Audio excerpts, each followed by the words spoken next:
So welcome everybody to our second keynote for our conference. And I am Anna, one of the organizers, and we have Christy Tidwell for this keynote talk. Christy is Associate Professor of English and Humanities at the South Dakota School of Mines and Technology. She works at the intersection of speculative fiction, environmental humanities, and gender studies. In addition to writing about eco-horror and environmental science fiction for many journals and edited collections, she is co-editor of Gender and Environment in Science Fiction 2019, Fear and Nature Eco-Horror Studies in the Anthropocene 2021, and a special issue of Science Fiction Film and Television on Creature Features and the Environment 2021. And the title of the talk is Prehistoric Futurism, Dinosaurs, Kids, and the Future in Jurassic Park franchise. And Christy, the floor is yours. Thank you. I'm really pleased to be here and excited to talk about some movies I really love. Let's see. All right. All right. So as I said, I love these movies. I've been a fan of Jurassic Park and Jurassic World for years. I've seen them lots, taught Jurassic Park many times, presented on and written about the films. And so obviously these are movies about dinosaurs. And I think that's the main reason why people go to see the movies. They're kind of sensationalized or fictionalized dinosaurs, but they're still dinosaurs and they're presented as animals most of the time. And as I've argued before, these films use dinosaurs and the questions around extinction raised by de-extincting dinosaurs to both reflect and prompt anxieties about the current species extinctions we are living through, as well as the threat of our own species extinction or diminishment.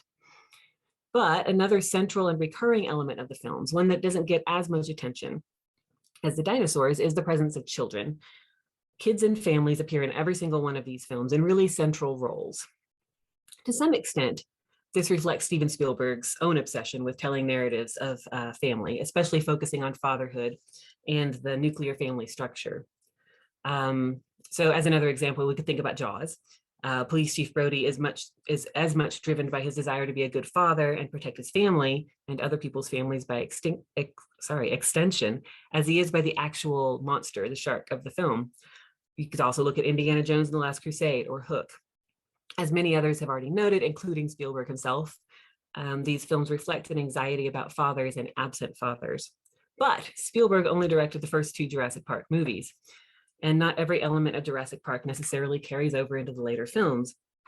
So I would argue that the kids of the movies, who remain significant throughout, even though they are not the same kids throughout the whole series, reflect something larger than Steven Spielberg's own preoccupations. And I want to consider how this emphasis on children and family structures in the Jurassic Park and Jurassic World films relates to their attitudes toward extinction. How does the presence of children enhance the anxiety we feel about the future of the human species in the Anthropocene? And how do baby dinosaurs and dinosaur families complicate our sense of that future and humanity's place in it? So a couple of my central questions are, if, as is often the case, children represent the future and dinosaurs represent the past, what happens when dinosaurs are brought into the present and even projected into the future? Can the two coexist? And to address this, I want to talk about something I'm calling prehistoric futurism. So dinosaur movies since the 90s have often turned to the prehistoric past to justify, explain, or otherwise attempt to understand the path toward the future we're on. We find ourselves looking for hope in the dinosaurs' de-extinction, supported by similarities between ourselves and them, or for some way to show that we're different, and so we will have a different fate. Building on Lee Edelman's idea of reproductive futurism, which I will discuss in a little bit, we can see that these films present a kind of prehistoric futurism, a way of imagining our planetary future through another species' past. Significantly for the Jurassic Park and Jurassic World films, this planetary future is fundamentally developed through the figure of the child, both human and non-human. So I'm going to look at the role of children in the franchise, beginning at the very beginning and working my way through to Dominion. Doing so, I think, will identify some patterns, but also reveal some changes that have occurred over the course of the films, over nearly 30 years. So to begin, in Jurassic Park, we have Lex and Tim, John Hammond's grandchildren, who play a significant role in the film and who are kind of divisive among fans. But their role is that they're stand-ins for the non-expert viewer, for one thing. And they're threatened quite directly by the dinosaurs. They therefore make the resurrected non-human past a direct threat to the human future. The baby dinosaurs and eggs in the film, on the other hand, represent the possibility of chaos and loss of control. The dinosaurs are not supposed to be able to reproduce on their own, but the discovery of already hatched eggs on the island indicate this did not work. And Dr. Grant's response to the baby velociraptor indicates that even the planned babies are dangerous.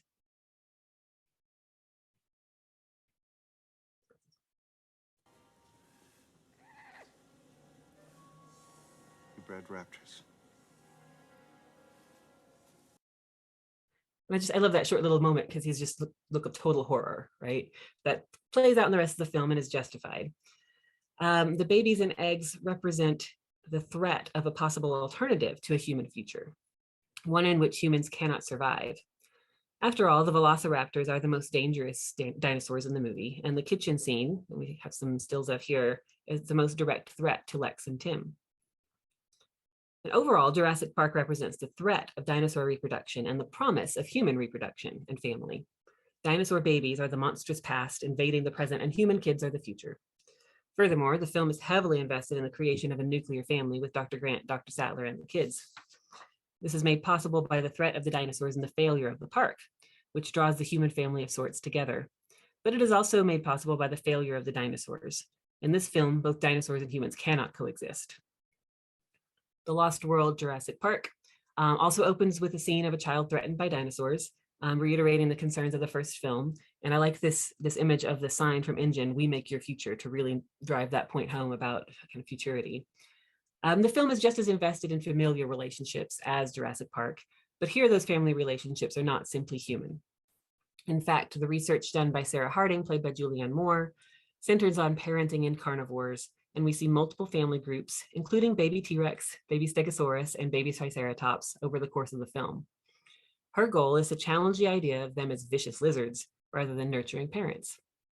Meanwhile, the T-Rex parents protect their baby repeatedly, paralleling Ian Malcolm's attempts to protect his daughter Kelly. The T-Rex parents follow their baby across the island to rescue it, and the father T-Rex even rampages through San Diego in the top two scenes here, or shots here, to protect its baby. And the last scene with the T-Rex father and baby at the bottom is a teaching moment as the parent teaches baby how to hunt by killing the villain. Ultimately, they do capture the T-Rexes and bring them back to the island, and the movie ends with John Hammond laying out his plan to isolate the dinosaurs on Isla Sorna in order to protect them and let them live into the future. And so here we have a brief scene from this ending showing kind of the trip to the island and Hammond's little speech about it. There's a really first-rate shot of the deck of this ship and the cargo hold that, for the moment anyway, contains the animal itself, presumably with the infant alongside. Now, by our calculations, they should be nearing the halfway point of this trip. Jim, can you still hear me there? Yes, I can, Bernard. We are in fact halfway to the island. It is 206 nautical miles from our present location. The ship is moving at about 20 knots, which will put it in at about 11:30 a.m. Eastern Time. One of the Navy's primary concerns through all of this has been safety, and if we take another look around the ever-growing escort around the ship, they are taking no chances of a repeat of the San Diego incident.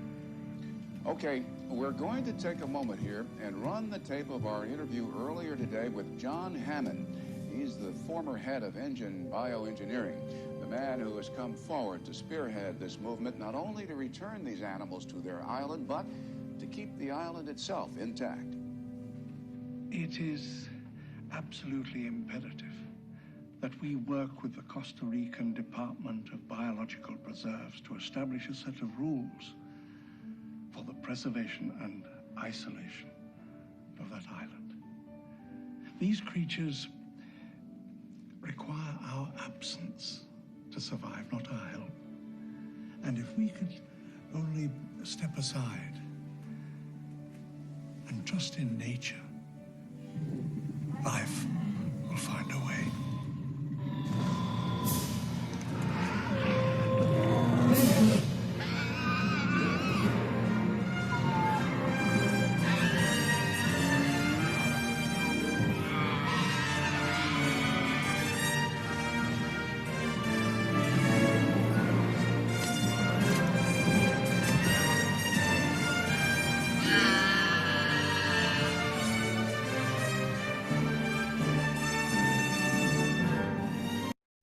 right, so pause it there. And I wanted to show that whole clip because it interestingly shows that Hammond's speech at the end of the film is explicitly witnessed and taken in by Kelly. The young girl there is Ian Malcolm's daughter. He speaks directly to the future. And this contrasts with the end of Jurassic Park, in which the kids are asleep, and we get the perspective of the adults and their maintenance of the heteronormative status quo. And in the video itself, when he is giving his speech, we see lots of family groups, a T-Rex with a baby, a Stegosaurus herd with a baby, all scored with this triumphant music mixed with dinosaur sounds. So this is supposed to give us really positive feelings about the survival of these dinosaurs in family structures, in kind of comparison to the survival of the human family. And so the film ends with this emphasis on protecting the future and kids, but it acknowledges that dinosaurs have a place in this too, and that they similarly protect their own.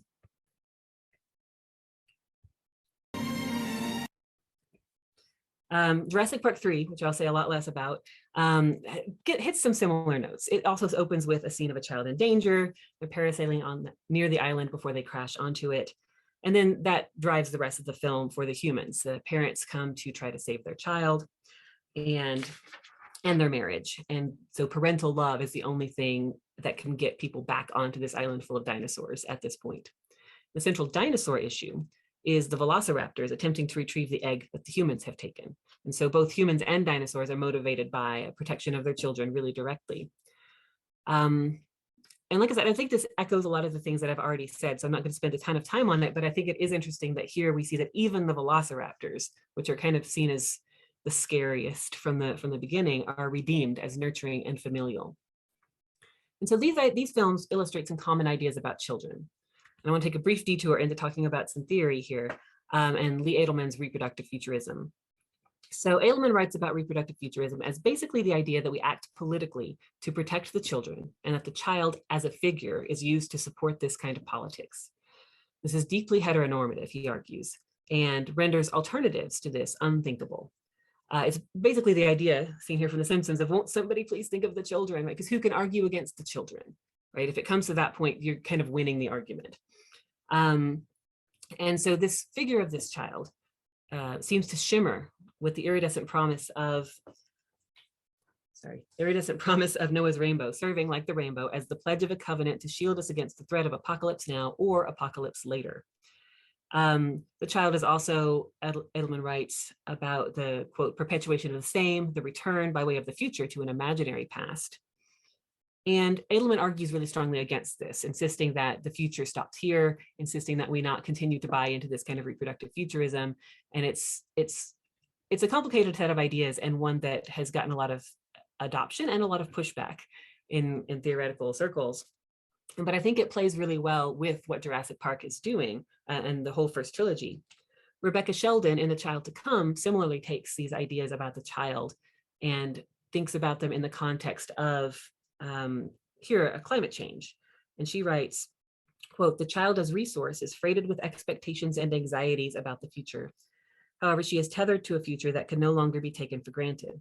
For all the heavy weather of global climate change and all the suffering born of industrialism, much of the horror of ecological disaster comes from the projected harm to the future those things portend. And the future is the provenance of the child." And so in the first trilogy, the relationship between dinosaur and child has two levels. One focuses on the human child and the threat to that child from the dinosaurs, who are seen as monsters and death dealers. The other connects the human child and dinosaur families and reproduction. They're not so different after all. And as Dr. Hammond argues, the dinosaurs should be protected. That second point largely collapses into or is taken over by the first one, however, and is easily overlooked. Ultimately, the narrative follows the humans off the islands to safety, to a familiar future reflecting the familiar past, fitting neatly with Edelman's idea of reproductive futurism as using the child to reinforce kind of the same going on. The second trilogy complicates this idea toward children and futurity. Yes, the children are the future, but what kind of future? Is it only or predominantly a human future? These films take the dinosaurs' future much more seriously. And I'll note here, I've got Battle at Big Rock, a short film at the end here instead of Dominion. I'm going to talk about Dominion separately. So in Jurassic World, goes back to a park setting, things are going well, right, until they're not. And it adds some new dimensions, but is very similar to Jurassic Park in some ways. We have the kind of fear response, but also the connection.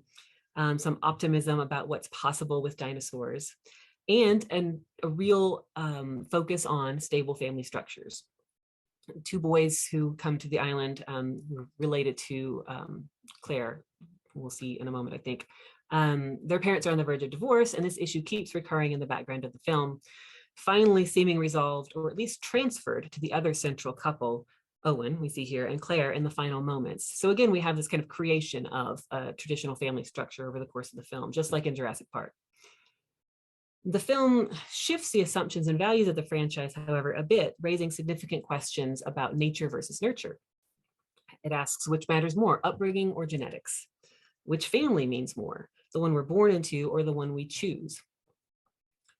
We, human and dinosaur alike, are not just what we are born, we are what we create and what we choose. And we see this even with the kind of most monstrous dinosaur in the film. The Indominus Rex is discussed explicitly as a creature that is responding to its environment and is making decisions, and not just a monster because they made a monster. So what kind of future will we choose? And how do we live with other creatures, whether they're monstrous or not? It appears at the end of the film that there, oh, I skipped this one. This is the family structure that a lot of fan art really likes to draw on. It appears at the end of the film that there's a line beyond which too much creation or engineering is not acceptable. The Indominus Rex, as I mentioned, is unacceptable, and it is defeated by the T-Rex. And this is one of the last moments in the film. We see the triumphant T-Rex roaring on the island as the humans leave, and the hybrid dinosaur is defeated. Relatedly, although created families are represented, Claire and Owen and the two boys do kind of come together, they remain resolutely white and heterosexual. And so it's not so clear in this film that either the dinosaurs or the humans should win. The kids are all right ultimately, and the film emphasizes and values this, but the dinosaur family of sorts matters too, as does the interspecies one. And there's a lot in this film that comes up again in the next one about Owen's relationship to the velociraptors that he trains. And so Jurassic World is less about kids and babies maybe, and more about what counts as family, about who raises those kids and babies and how they do so, what kind of future they prepare them for. This film, in asking these questions, opens up the possibility of cross-species alliances, not just comparisons, but the earlier films do not. Jurassic World: Fallen Kingdom builds on this, taking the question of parenthood and created family even further. As one of the characters tells Claire and Owen, you two, you're the parents of the new world, right? Because Claire authorized the Indominus Rex, and Owen is the one who proved that the velociraptors can be trained and can have this kind of relationship. There are no human kids on the island this time, and no real emphasis on baby dinosaurs, except in some flashback or like videos of the past that we see there at the top with Owen and baby Blue, the velociraptor. Instead, children are represented by Maisie, who almost entirely exists at a mansion separate from the dinosaurs. And this shows her face overlaid with a dinosaur face from a scene late in the film. And she identifies with the dinosaurs rather than fearing them. They are both genetically engineered because she is a clone, and they are not natural. And the threat to children in this film, aside from this one really dramatic scene, is less being eaten by a dinosaur and more a planetary change related one. So what is happening to the planet? There's a lot of talk here about animal rights related to the dinosaurs, and a lot of ways in which what's happening parallels climate change. A Jurassic World: Fallen Kingdom asks whose future this will be. Are we saving these animals for our kids? Are we saving them for their own sakes? Or more challenging, is saving them even up to us anymore? So I want to look at the end of the film a little bit, and we'll get Dr. Malcolm's speech and some of the visuals about the dinosaurs entering the rest of the world. Because what happens at the end of Fallen Kingdom is all these dinosaurs that have been taken off the island for auction are released. And so now they're running around in the world with everyone else.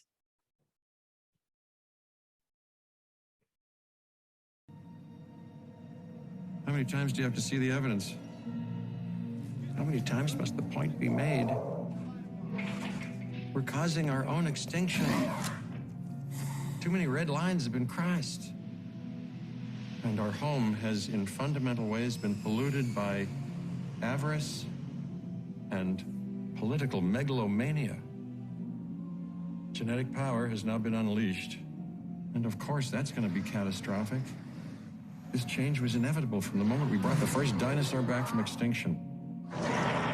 We convince ourselves that sudden change is something that happens outside the normal order of things, like a car crash, or that it's beyond our control, like a fatal illness. We don't conceive of sudden, radical, irrational change as woven into the very fabric of existence. Yet I can assure you it most assuredly is. And it's happening now. Humans and dinosaurs are now going to be forced to coexist. These creatures were here before us. And if we're not careful, they're going to be here after.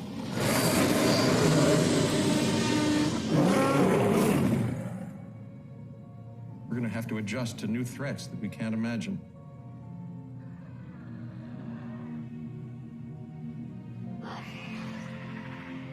We've entered a new era. Welcome to Jurassic World.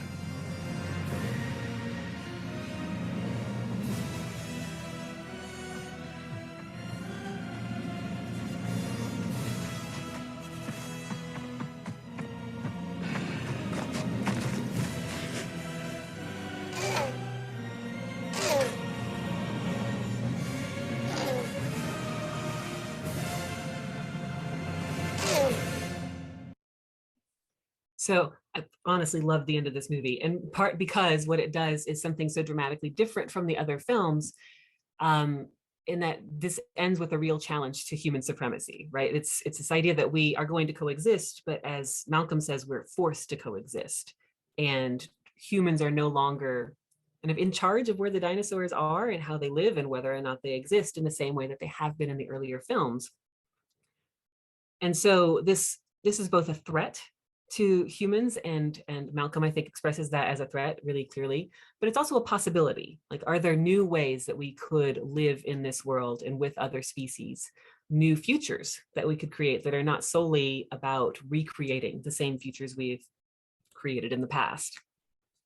And Battle at Big Rock, the short film that came out in 2019 to kind of bridge the gap between Fallen Kingdom and Dominion, gives a little bit more of a vision of what this could look like. So this, if you haven't seen it, this is a short film that is, the story is a family going camping, and they've got like a big camper or whatever, and dinosaurs show up at the campsite and start doing dinosaur things. So a big Allosaurus comes and is attacking the camper that the family is in, but also this Nasutoceratops parent and baby.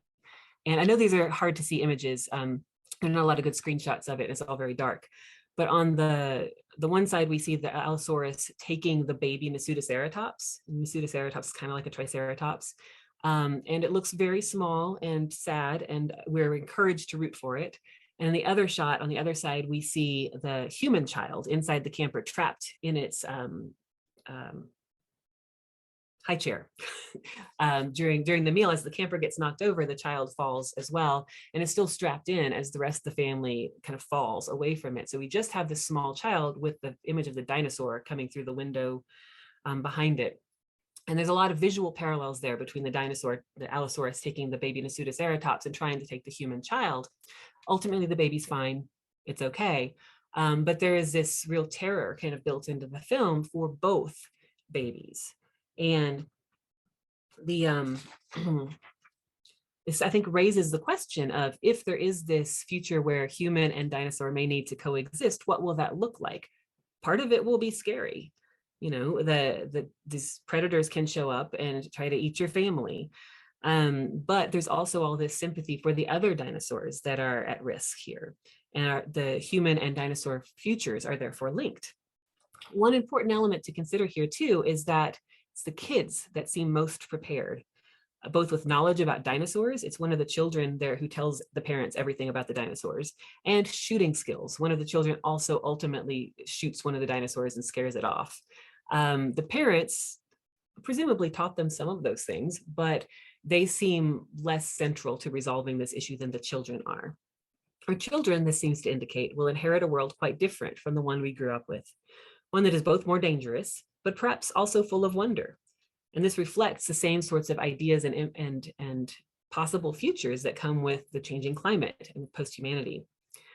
I also want to look really briefly at Camp Cretaceous, which I didn't put on the earlier slide because it just occurred to me this morning that I wanted to put it in here, which is a Netflix TV show for kids, about kids stuck on Isla Nublar after the events of Jurassic World. It emphasizes the kids or teenagers a lot more than some of the others do because they are the main characters. And I think it does less to romanticize them as figures and more to treat them as like kids. But it also puts them in contact with the dinosaurs really directly. So here we see this boy Ben and this Ankylosaurus that he bonds with as a baby and names Bumpy, and they're like best friends through the whole series. And then later in the series, we also see some little hybrid baby dinosaurs.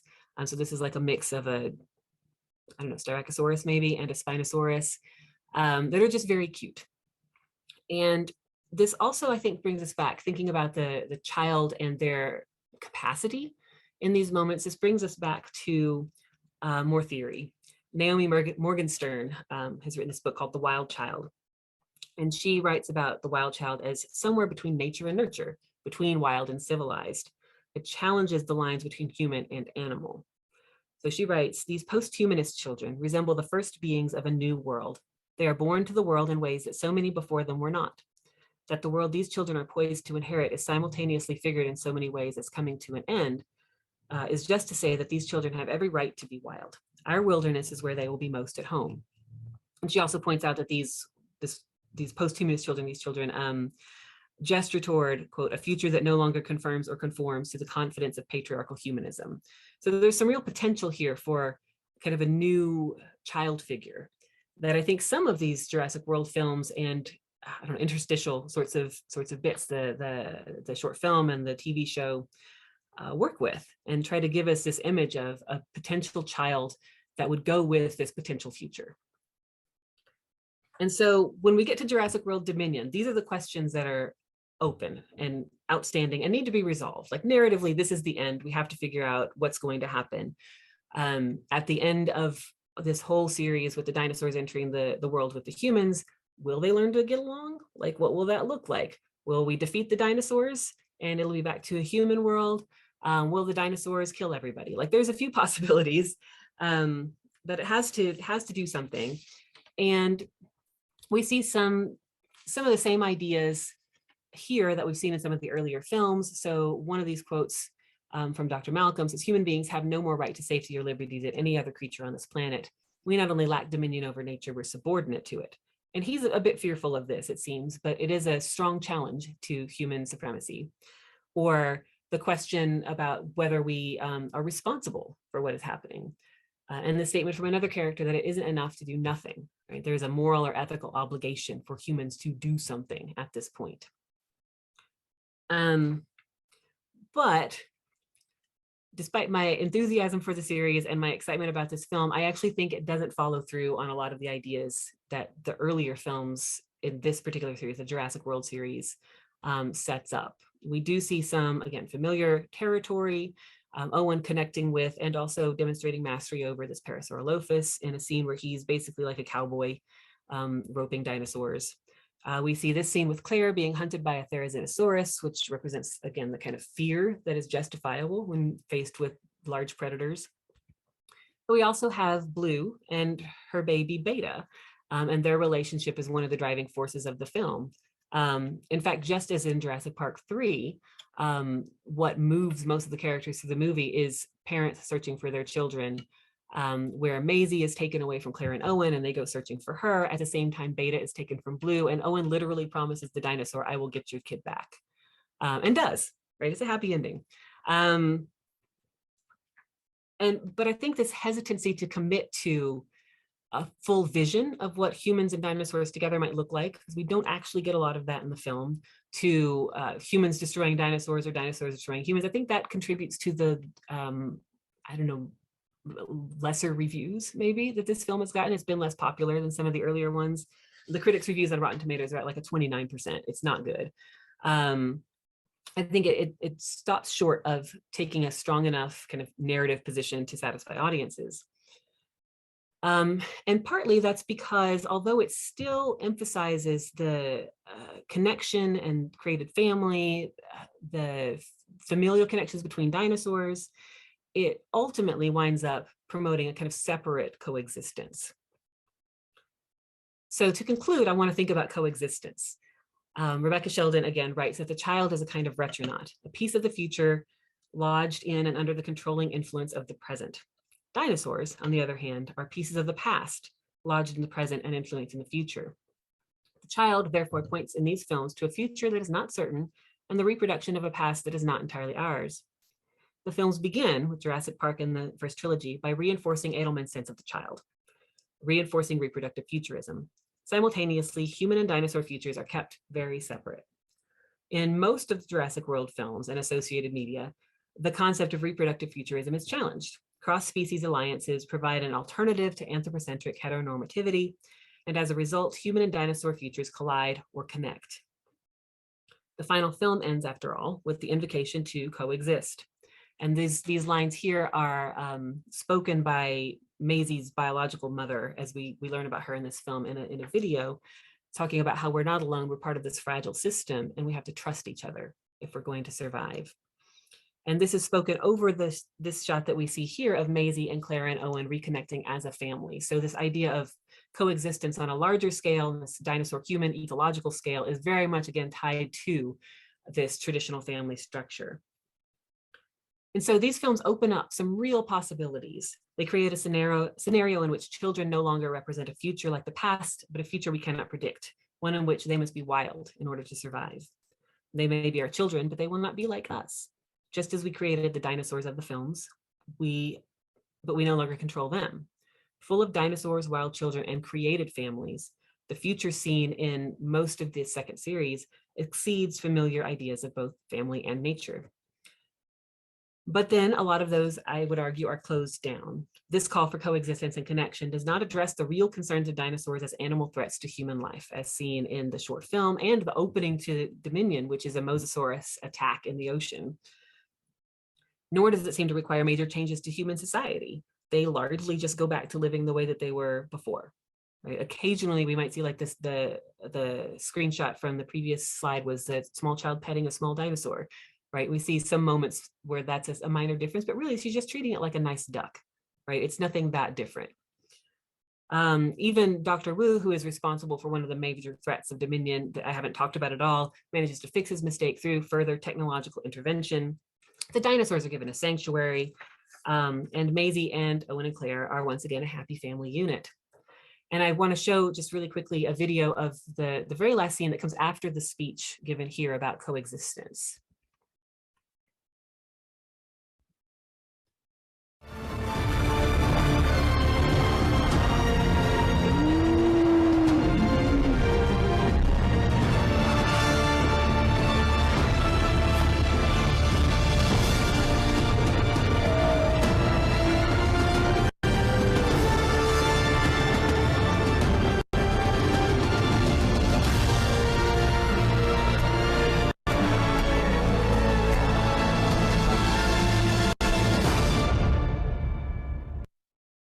So these concluding images of horses and parasaurolophuses, styracosaurus and elephants, mosasaurus and whales, all point to the possibility of connection, but only between non-humans, and only between non-humans who are already similar. Humans are absent from these visions, and the gulf between human and non-human that the films have gradually worn down is reestablished. Humans have their own moments, the three of them around the fire, and animals have theirs. The prehistoric futurism presented by the films, imagining our planetary future through dinosaurs past, stops short of the radical statement it could make and instead reinforces our human superiority. We won't go extinct like the dinosaurs. They are, after all, still so different from us, despite their apparent love for their children. Not only that, but humans, after nearly destroying it, save the planet, save the dinosaurs, and save themselves.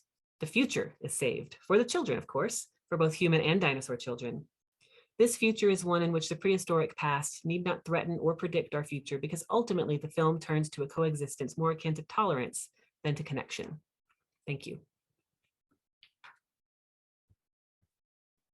Thank you. That was absolutely interesting. And I think you touched a lot of topics that we're not usually discussing about the whole franchise. So now if anybody has questions, you can raise your hand and you can ask them directly, or you can just type them in the chat. I don't know if, well, we break the ice a little bit. You know, we can go back indeed to Camp Cretaceous. Do you think that it does give the younger audience a different take on this family? Because yes, I see that there's the usual, you know, the bad father, absent father, and then he's the evil guy and blah, blah, blah. But they are maybe a little bit more diverse, the character, the kids, and they do talk about their families as well. And we get, I guess, an insight into different types of families. And I would say they're also ethnically diverse, which in the film, maybe it's not always the focus, I guess, still. Yeah, and honestly, I haven't thought about Camp Cretaceous too much along these lines, because like I said, it just occurred to me this morning that I should throw it in there. I do think it gives us maybe a slightly different vision, thinking about families, if only because the kids' families are actually absent for most of the film. And so it's all about just what they talk about and the values that they hold, which are kind of variable. Like different characters value their families in different ways and have different relationships with them. And not having it like reinforced on screen, and it's very much like mother, father, child, or children, like as we get visually so many times in all of the movies for adults. I don't think it necessarily presents a strong challenge to any of that, but I do think it emphasizes different kinds of things in emphasizing the kids' independence, right? Because they live on the island alone for, I don't know, a year, 6 months, something. I forget the time it's supposed to be in the movie, in the show. So yeah, I'm gonna have to watch it again, because I'm sure my daughter, who loves it, will want to watch it again. And I felt that maybe there's also a bit of a suggestion that your friends are also your family, you know, not just your blood family. Yeah, exactly. I mean, I think that's a major plot point in later seasons, when for those of you who've seen it, specific here, Kenji has to choose between his friends and his father, basically. And that also gets tied up with a choice between kind of human superiority and these ideas about humans automatically should use the dinosaurs in whatever they want, or protecting dinosaurs who the kids see as friends too. And want to protect even T-Rexes, like they've got T-Rexes they're specifically naming and looking after. So I think that the family versus friends, or created family versus biological family, gets caught up with those ideas about how do we treat dinosaurs and other non-humans as well. Yeah, thank you. And we have a question from Trang. If you want to turn your camera on. Hello, can you hear me? Yes. Okay, brilliant. Yeah, thank you so much for your presentation. It's really interesting to hear your analysis of all of the movies. So I think what struck me during your presentation is the quote from John Hammond, talking about how we need to leave the dinosaur on an island, you know, need to kind of keep it isolated if we are to protect them, or they are to survive, or we are to survive. So I just wonder whether a form of, or a kind of boundary and sort of distance is also important in sort of, you know, tackling the climate crisis. You know, we might, you know, see it as a sort of form of respect of, kind of respect the distance between human and non-human, because sometimes, you know, sort of our entanglement or our sort of kind of involvement with non-human might lead to, you know, the downfall of both human and non-human. So yeah, I hope that my question is clear. Yeah, so the core of the question, right, is about whether that kind of distance is necessary that Hammond describes. Yeah. Yeah, generally, I think that's actually it's a really tricky question in terms of ethics and how we treat the non-human world. Because on the one hand, the argument he makes is that, you know, nature does what it does. As long as we don't mess with it, we won't mess it up, right? But once we start getting into later films that I think more directly address things like climate change, that relationship changes, because even if we're going, no, we're not going to bother the dinosaurs, we're still affecting the entire planet in a way that gives us a kind of moral or ethical obligation to do something, although it's not entirely clear what that something would be, right? It might still mean leaving the dinosaurs alone, like in that situation, but doing something off island to make sure we're not impacting their ability to survive or thrive. I mean, I'm trying to think, the films in the Jurassic World series, I think they do address that differently. So Hammond is a very kind of old school, like conservationist, hands-off. And Claire in the newer films is an animal rights activist after the first one. In Fallen Kingdom and in Dominion, there's explicit animal rights language being used. In Dominion early on, there's a scene where she and some others go into a breeding facility and are doing like undercover like recording of what's happening, and then take a baby animal because they think it's going to die before they can get any authorities in there. So there's a lot of that says at this point, maybe leaving them alone is not an acceptable thing to do, but that's a different point than where Hammond had the dinosaurs too, right? The situation has changed. Did that answer your question at all? Yeah, no, definitely. Yeah, I think there's such good complexity in terms of, how we deal with non-humans and how we treat them and everything. And sometimes respect might be an option, but sometimes you're actively helping them, would be another important option too. But yeah, thank you very much. Thank you for the question, Trang. Anyone else has any questions? I'm writing a bit on what she was saying, or she was asking you. I would say as well that maybe, do you find that the relationship, I don't know, this idea that we have to also save the dinosaurs, we have to think of the dinosaurs as well. We cannot just run away when we're running from the park. There's a gap in how it is articulated between the scientist that wants to also save the dinosaurs because they have maybe some even ego-centered interest in it, and the children, why the children want to save the dinosaurs as well. So is it I mean, I don't think the children really care about the science part of it. Yeah, that's interesting. And again, I think Camp Cretaceous might be a little bit of an outlier because we have kid characters there who do really care about the science part of it, but also really have an emotional attachment to the dinosaurs. Yeah, I'm not sure. I think that's something I want to look into a little bit more, because I'm trying to think of what the author's name is. I was just listening to a podcast, an interview with someone whose name I'm completely blanking on, who was talking about these sorts of issues having to do with feeding animals and eating animals, and the way that kids are socialized into thinking that these sorts of things are normal or natural, but they have to be socialized into it, right? So I think one thing that's happening here is we're seeing these emotional reactions to other creatures that kids are maybe more open to seeing as other creatures that need to be respected as such or cared for as such or whatever before they're taught otherwise. So you hear lots of stories about kids who, when they realize that, the food on their plate is made out of an animal, will be very upset about that, right? Because they haven't learned those kind of social expectations yet. And I think that may be something that's going on, especially with the younger kids in the film, because all the kids in the movies, I think, are past the point where they would have figured out where meat comes from, but right, still thinking about, how that shift works and how we grow up into different ideas about how we treat non-human animals, I think is definitely part of it, right? That they are not scientists.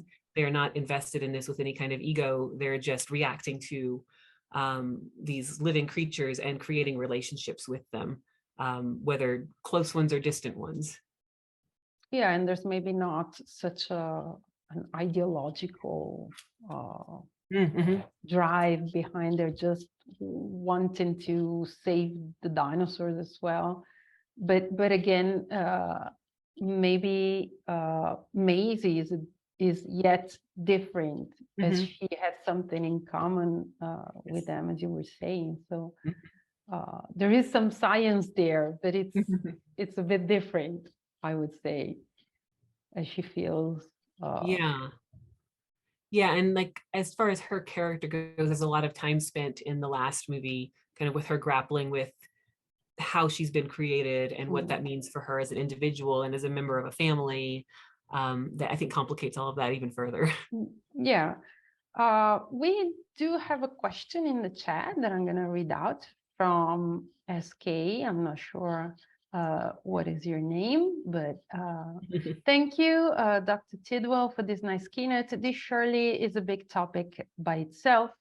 Is reproductive futurism about creating a better future by influencing the future in some way, or by leaving it to evolve in a natural way? As I understand it, reproductive futurism, what Edelman is describing as reproductive futurism, is about the kinds of value choices that we make in creating the future, right? It's not a natural evolution.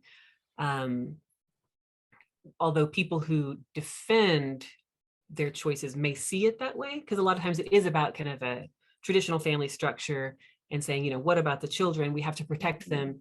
So he's coming out of queer theory, right? His idea is very much based in this looking at a kind of panic about representation of gay people, for instance, in the 20th century, and saying, you know, oh, but what about the children? They can't know about gay sex, or they can't know that gay people exist, or things like that. And so Edelman is saying this is very much created and chosen by these people who are saying that one type of family is natural, one type of future is natural, and one is unnatural, but it is not actually natural, right? It's natural with big quotes.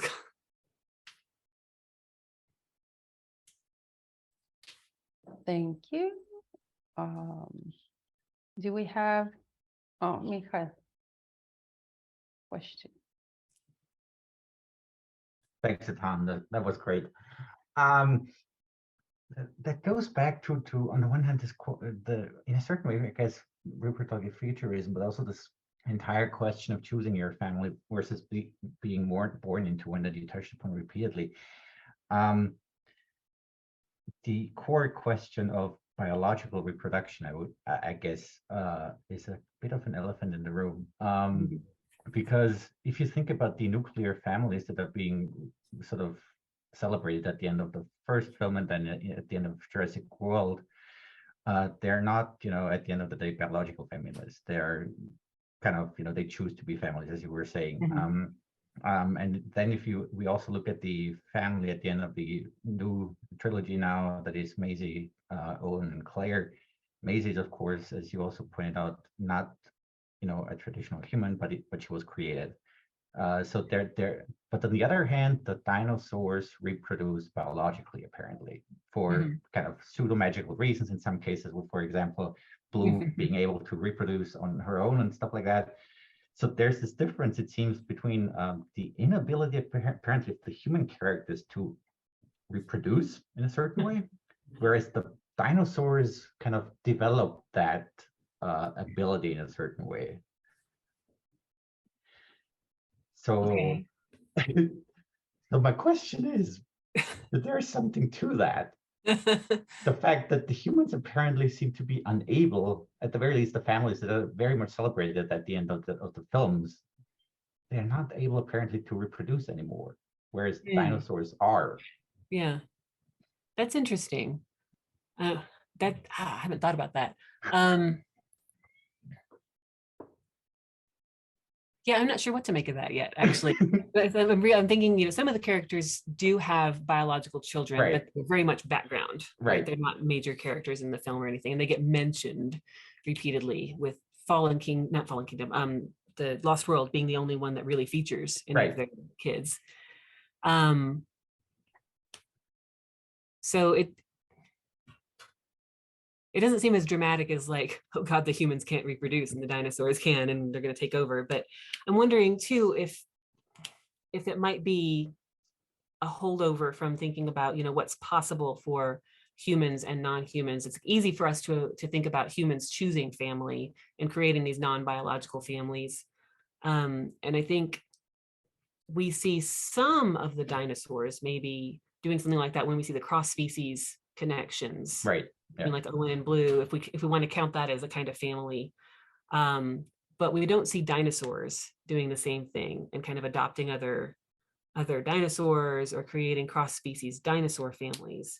And I wonder if that just might be too much of a violation of our sense of what animals do. Because certainly animals do that. There are lots of like cute videos on the internet about, animals adopting each other, and creating their own little connections and families. But I don't know, it might be too much of a conflict with the other things the films are invested in, which is, being science fiction horror. Right. So, I mean, there's this constant tension between the fear and the kind of hopefulness or nice feelings or whatever. And I think that's one reason why ultimately, to go back to what I was saying about Dominion during the presentation, I'm still trying to figure out how I feel about it. But I think partly it's not walking the line between those two things effectively enough, or not falling far enough on one side or the other. Like, it's the ending, it has to do something.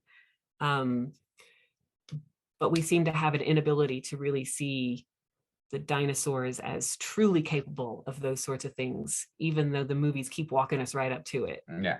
I don't know if that made any sense. I'm kind of trying to think it through while I talk. Consider it more of a, comment than a question, then maybe, as they say. Yeah, I mean, so maybe it's something like the difference between humans and dinosaurs is that the humans in the end can recreate a family and get together and blah, blah, blah, while the dinosaurs are just doing what we assume that dinosaurs should do. Yeah. We have another question, Alena. Oh, no. She's okay. She lowered. Sorry, can you hear me now? Yes. Amazing. All right. So thank you very much for your keynote. And my question basically relates to Brad's excellent keynote of yesterday. And it has been a while since I've seen the older Jurassic Park movies, but I was wondering whether there are also instances where they invite viewers to kind of identify with the dinosaurs rather than the humans that we see on screen, and whether this also works to, I don't know, maybe disorient the anthropocentrism of the movies. Yes, I think they do a lot less of it in the early films, but there are moments where you see, I think, things less like creating them as sympathetic characters the way we get later on, but there's certainly scenes with sympathetic dinosaurs where we're asked to kind of feel a kind of sympathy connection, like the sick Triceratops, I think, is one, or looking at the I don't know, Apatosaurus or something like that, that comes up and kind of sneezes on the kids. Like, there's that scene early on when they make a big deal out of how this is a Vegisaurus, it's not dangerous, right? So there's some opportunities for connection, and we get a few shots that are, I think, even briefer, that parallel visually human and dinosaur. So in the opening of Jurassic Park, you have that scene where they're moving the raptors and things go wrong and someone gets pulled in, and you have Muldoon, the kind of great white hunter figure there, and he is very much paralleled with the velociraptor in that scene. So that one doesn't create a lot of sympathy, but it creates an interesting connection, showing that some dinosaurs and some humans maybe are a lot more similar than we think. They're both hunters, they're both, fighting in this case, and there's a lot of close-ups on the eye, for instance, showing the looking and the observation, but not in the same way that we get in, I think, the later movies, where there's more explicit attention to even in The Lost World, the very next one, creating family, or in Jurassic World and Fallen Kingdom and Dominion, to creating cross-species connections that really last more than a couple of seconds. Does that answer your question? Yeah, and also, I mean, even the fact that they made Blue such a prominent recurring character is a large change compared to the old trilogy. So yeah, thank you. Yeah, I mean, it's a name. She's a named character that comes back in all three of those movies, and everyone's waiting for Blue, right? So I think that's huge. Yeah. But there are no parts yet from the actual dino point of view, aren't there? I was trying to think. Well, I mean, there's scenes where we do see, like in Dominion, one of the scenes early on is Blue and Beta, her baby, out hunting, and we get that without any humans involved. I don't know if that counts as like from their perspective, but it's definitely showing their existence as meaningful, separate from the human. I think that they're just living in the forest in the snow, like it's fine. Yeah. We have another question from Samantha. Hello. I really enjoyed this, I have to say. I think it is really fascinating, particularly since I've recently watched most of these films. I haven't seen the final one yet, but I think that to some of the points that we've already been discussing, part of this is what I call a genre confusion of these films, as opposed to genre blending. Because the dinos are somehow supposed to both be monsters and sympathetic figures, and even like sympathetic characters. Like Blue is supposed to simultaneously be the monster that everyone's afraid of because she's a raptor, and you're established in film 1 that the raptors are supposed to be very dangerous, but then also supposed to be part of this family thing. But then the end of I can't, they all have such similar names. I lose track of all of them. But the one before Dominion, the second one of the second trilogy, Star Wars Episode 2. But that final shot where Blue's looking out over suburbia, right, is this exact like juxtaposition of Blue as a threat to the family, but then also is part of the suburban family. And I think that that's really the tension and what makes these films so puzzling and kind of not making a lot of sense, because somehow the diners are supposed to be the monster at the end of the book, but also are like companions, human companions.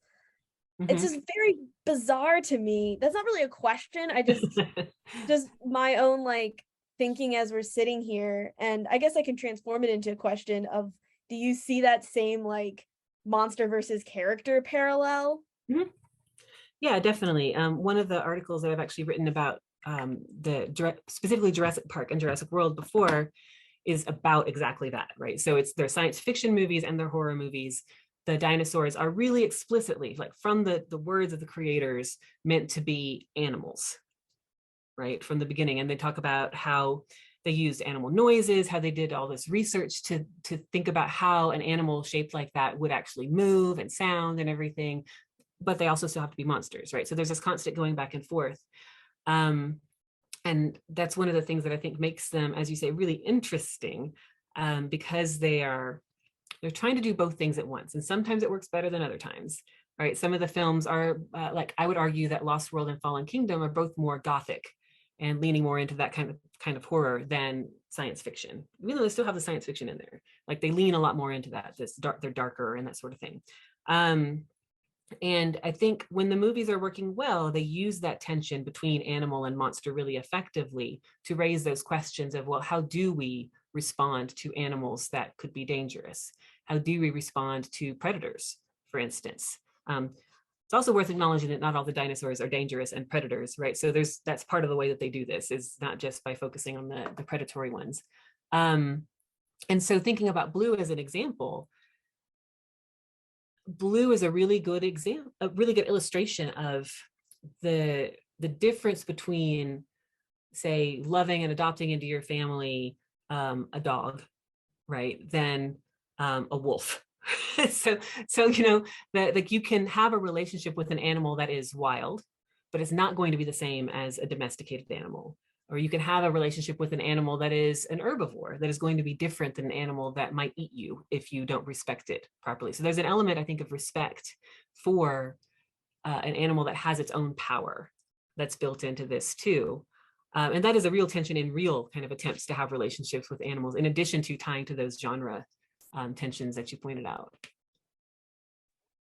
Yeah, I think your comparison that you made with the wild animal is really interesting.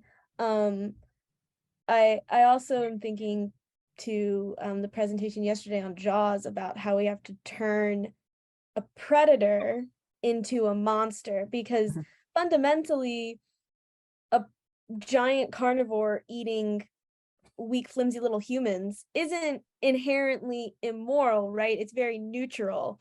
Like, they have to eat, and we're available, easy to catch prey. So I think, like, for instance, in the Indama, whatever they call it, that they have to make her very smart, right? So that she's she can fulfill that monster role, and we don't have the excuse of, oh, it's just a wild animal, you know. They're so interesting and so bizarre.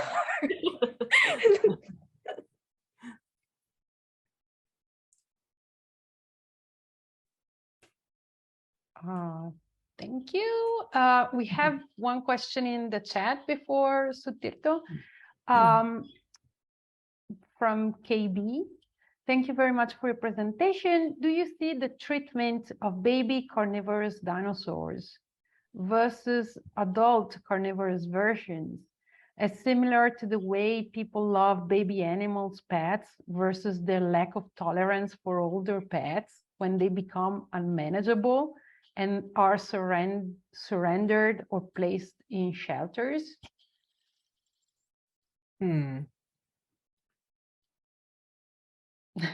I like and appreciate this question, because that's a really interesting thing to think about that I haven't really before. I think I don't think they run parallel in the way they're represented in the film, because I think a lot of times, or most of the time, I guess, in the movies, the baby carnivores are still seen as dangerous. So Dr. Grant's reaction to them breeding raptors is pure horror.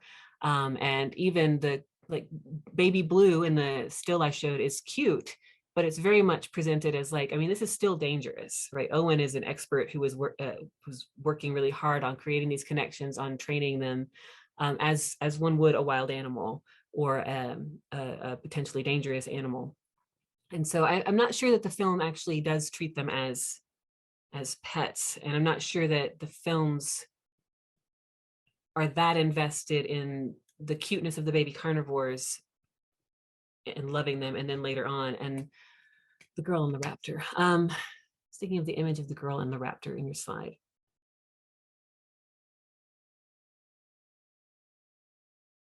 I'm trying to think of what image that. Oh, that looked like a duck. Oh, thank you. At the end, yeah. Yeah, that is an interesting one. Because that would have been something carnivorous, but very small. And I guess I'm not entirely convinced that it was a baby. I had assumed it was just something very small and had been kind of, I don't know, partially tamed by being around humans in the way that wild animals sometimes do, and they get used to humans and will be nice for long enough to get a snack or something. Yeah, I'm gonna have to think about it more with that instance in mind, because I hadn't thought about it that way. I think all the other films, I would say, fit with what I was saying before, but that last moment in that film might be doing something different. Yeah, the pet thing maybe, as you were also saying, happens more in the kiddie series. Yeah, definitely. There's this really the dinosaur becomes a pet, even if his friends are saying no, but it's still a dinosaur, is gonna be dangerous, but in the end it's just their pet, you know? Sutirto? Yeah, I was actually hoping to tail off what you said about the predator and the docile prey animal. I think the dinosaurs become interesting signifiers to think concerns of the Anthropocene, but doesn't the franchise almost exoticize the dinosaur, the carnivorous dinosaur especially, which almost sort of transcends this a non-human creature looking for food, to become sort of a villain per se. I thought Dominion did not do that as much, but which sort of tails the human beings just to eat them. And while herbivores are depicted as docile creatures, in Jurassic World, we see herbivores in the petting zoo, and in Battle of Big Rock, the Nasutoceratops are docile as well, the baby one. And so, this is a long-winded comment, but I think that is exoticization of the carnivore and even sort of making a herbivore into a carnivore sometimes. The Therizinosaurus in according to science, is supposed to be a herbivore, but because of its big claws, it was made into a sort of carnivorous creature who killed a deer.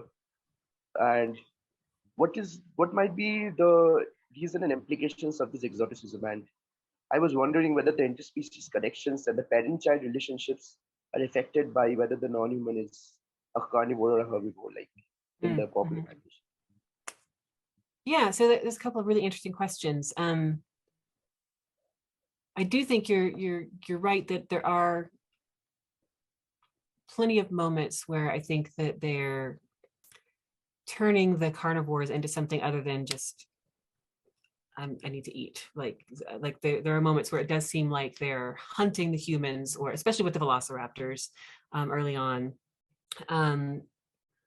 And so I think there is an element of that in some parts of the films. And again, this might go back to that tension between like the horror and science fiction, the animal and monster, where there are moments where the films seem really invested in treating them as animals who are just doing what animals do, and other moments where they're like, oh no, but they're monsters, so that means they're hunting you because they're monsters.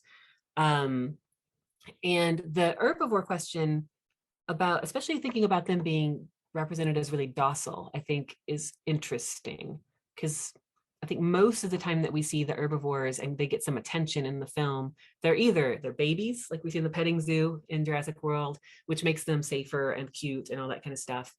Or they are maybe distant in some way, or they just don't get as much love in the movies, really. And I think there are moments where you see them as potentially dangerous, but I guess one criticism I would have about the way the dinosaurs are represented across all of this is that there's not enough of that, like acknowledging that a herd of Triceratops will kill you, right? Like they are dangerous, right?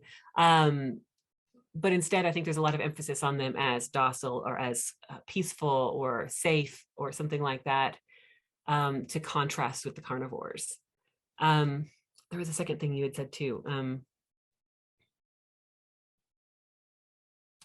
I don't remember what the last point you made was. I was actually asking, like, if the parent-child relationships and like the interspecies connections are affected by the diet of the creature.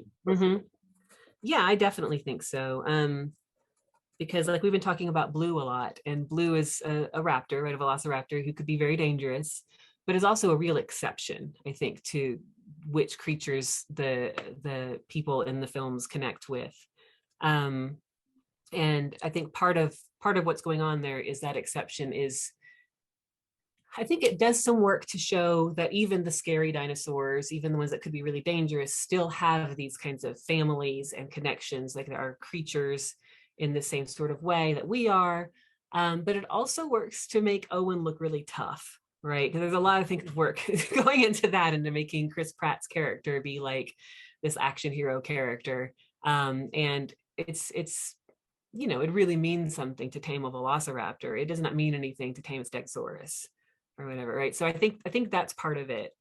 But yeah, even in the, like, thinking about Camp Cretaceous as the kids show, where it's been pointed out, like there's a lot more treating them as more like pets or things like that. I think mostly there's still herbivores, not entirely, but there's a leaning that way, right?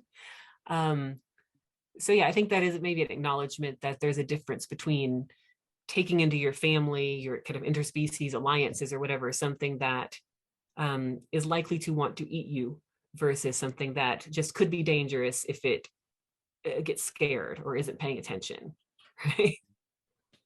Yeah, I actually thought that Ben and Bumpy's relationship sort of served as an interesting parallel to Owen and Blue's. Like, you can hug Bumpy, but you can't hug Blue like that. She'll bite your head off. It's like that. Yeah, I like that. Yeah, thank you. Thank you for the question. We have one more by Martin. Thank you, Christy, for your presentation. Fascinating. And you made one short remark about the music in one of your clips, and I was intrigued and tried to focus on the music in the other clips you showed us. And my impression was that while so many things, as you showed us, change throughout the franchise, the music seems not to change too much. Every time it was quite heroic, sometimes tragic, quite conventional, and bound to kind of a symphonic film music tradition. So I'm ambiguous, or we could speculate whether the music in the Jurassic World trilogy like contradicts this more emancipatory narrative, because it's still so affirmative and sticks to a, again, heteronormative tradition, or whether it's the music itself is subverted by the emancipatory narrative, because it's now, maybe, I don't know, it's just speculation, it's now in connection to the dinosaurs more than the human protagonists. Maybe you know whether there is any research about the music. I've never thought about it, I have to admit. Yeah, that's an excellent set of observations and questions. I don't know if there's any research into it offhand. I haven't looked yet. And I think on the one hand, you're right that, I mean, it's all very conventional. It's all either John Williams or John Williams style. I don't remember if he composed the music for all of it. And that does, I think, connect a lot of what's happening, especially in those ending scenes, to, I mean, pretty standard movie feelings, right? But I would note that, like, the music, I think, although it's in the same kind of general vein, is hitting different emotional notes, right? So the music I played early on at the end of The Lost World is really triumphant. Like, it's the main theme from Jurassic Park held over to this, and it feels just like, whoa, you know, great. The other two that I played, those ending scenes from Fallen Kingdom and then Dominion, are doing something different, where it's the same style, but I think the end of Fallen Kingdom is much more unresolved, and kind of, there's a little bit of minor keys and things like that to go with what Dr. Malcolm is saying. And I think that whereas when I watch the end of that movie, I get really excited about the possibility of dinosaurs and humans and what are they going to do next? I think the music is very much saying, whoa, now this is dangerous, right?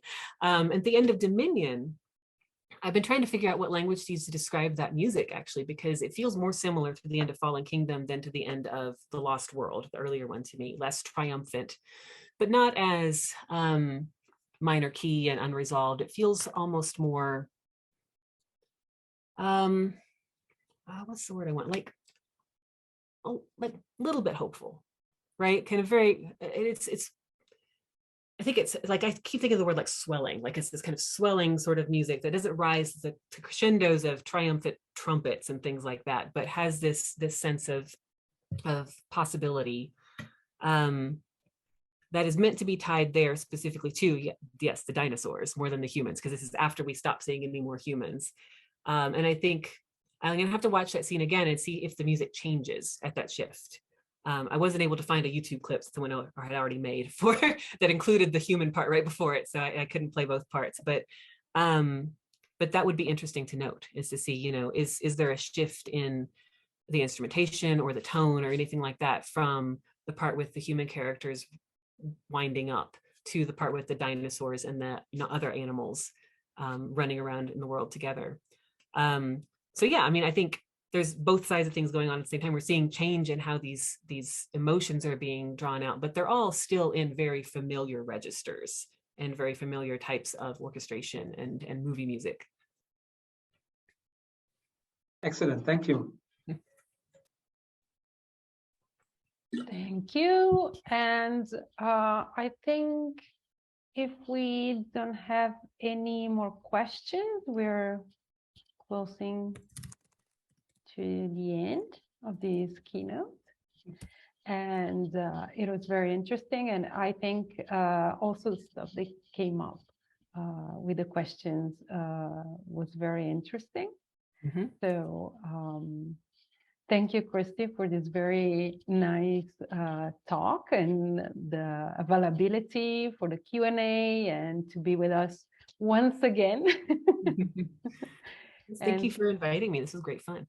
Yeah, I mean, you know, we always are keen on hearing on this kind of topics. So we're very happy to invite you. And thanks to our audience as well